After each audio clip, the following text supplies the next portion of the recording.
అందరికీ నమస్తే అండి. వైఎస్ జగన్మోహన్ రెడ్డి గారు ప్రభుత్వంలో అంటే గత 5 ఏళ్ల పరిపాలనలో రాష్ట్రంలో చాలా కుంభకోణాలు జరిగాయి. ఇది టీడీపీ వాళ్ళు గతంలో ప్రతిపక్షంలో ఉన్నప్పుడు ఆరోపణలు చేశారు. అధికారంలోకి వచ్చిన తర్వాత వాటిని నిరూపించే పనిలో పడ్డారు. అన్నిటికంటే పెద్ద స్కాము మద్యం స్కామ్.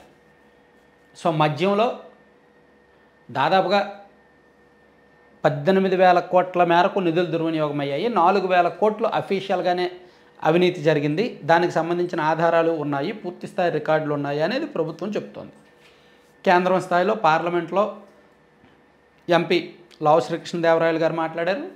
ఇక్కడ ప్రభుత్వం కూడా దాని మీద ఒక నోట్ రిలీజ్ చేయడానికి రెడీ అవుతోంది. సిఐడి విచారణలో కూడా ప్రాథమికంగా అది నిర్ధారించారు.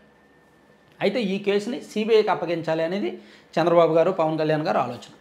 దానికి సంబంధించి కొన్ని ఫైల్స్ కదులుతున్నాయి.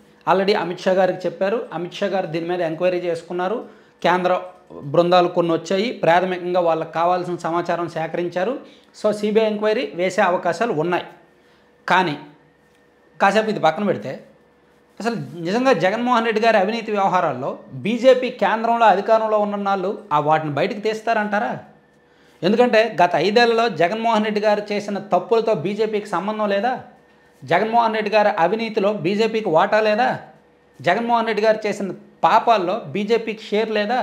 లేదంటామా? ఖచ్చితంగా ఉండే ఉంటుంది. ఎందుకంటే బీజేపీ పరిపాలన ఏ విధంగా ఉంది రాష్ట్రంలో, దేశంలో? ప్రతి రాష్ట్రాలు కూడా వాళ్ళ కంట్రోల్లో ఉండాలి. ప్రతి సీఎం కూడా ఏ పార్టీ సీఎం అయినా మా కంట్రోల్లో ఉంటే ఓకే అనేటట్టు ఉన్నారు. సో గత 5 ఏళ్లలో జగన్మోహన్ రెడ్డి గారు పూర్తిగా బీజేపీ కొనసాగంలో బీజేపీ కంట్రోల్లో ఉన్నారు. బీజేపీకి ఎక్కడ ఎదురు తిరగల, అనేక విషయాల్లో ఎదురు తిరగలేదు. ఎదురు తిరిగే అవకాశం ఉన్నా ఎదురు తిరగల. బీజేపీకి మ్యాజిక్ ఫిగర్ లేకపోయినా వాళ్ళు అడగకపోయినా సహకరించారు, అడగకపోయినా భజన చేశారు. సో దానికి తగ్గట్టు బీజేపీ వాళ్ళు కూడా రాష్ట్రంలో కొన్ని వ్యవహారాల్లో చూసి చూడనట్టు వెళ్ళిపోయారు. సో దాంతో బీజేపీకి వైసీపీకి మధ్య మ్యాచ్ ఫిక్సింగ్ ఉంది అని ప్రతి చిన్నపిల్లాడు కూడా గత 5 ఏళ్లలో భావించారు.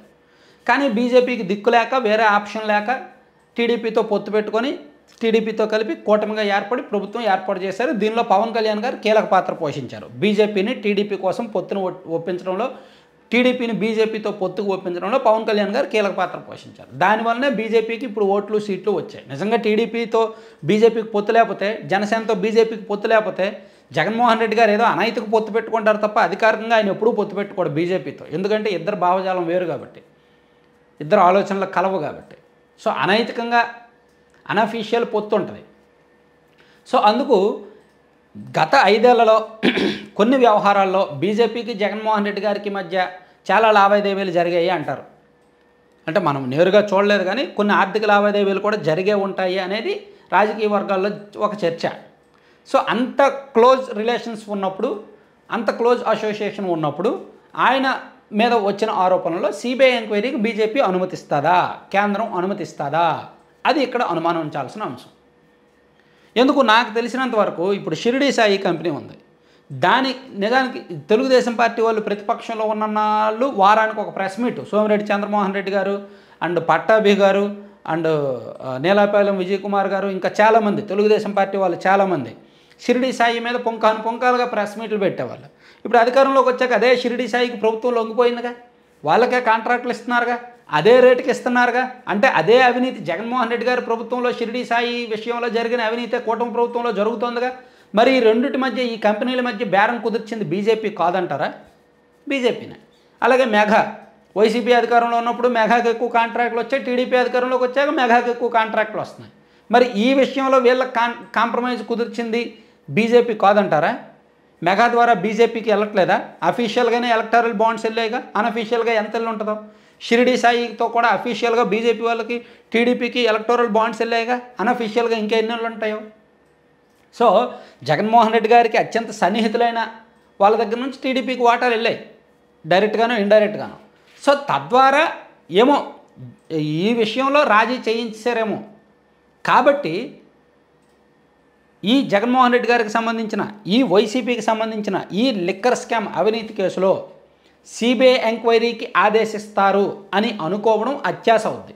ఒకవేళ ఆదేశించిన కర్ర ఇరగదు, పాము సావదు అనేటట్టు కేసు నాంచుతారు, విషయాన్ని నాంచుతారు. అంతే తప్ప సీరియస్ యాక్షన్స్ తీసుకోవడం కానీ, డెప్త్గా సమాచారం వెళ్ళడం కానీ, ఢిల్లీ మద్యం స్కామ్లో వెళ్ళినంత అగ్రెసివ్గా వెళ్ళడం కానీ ఉండదు.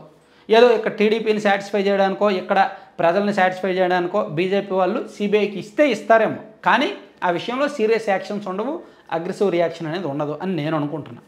మీరేమనుకుంటున్నారు అనేది కూడా కామెంట్ చేయండి. Thank you.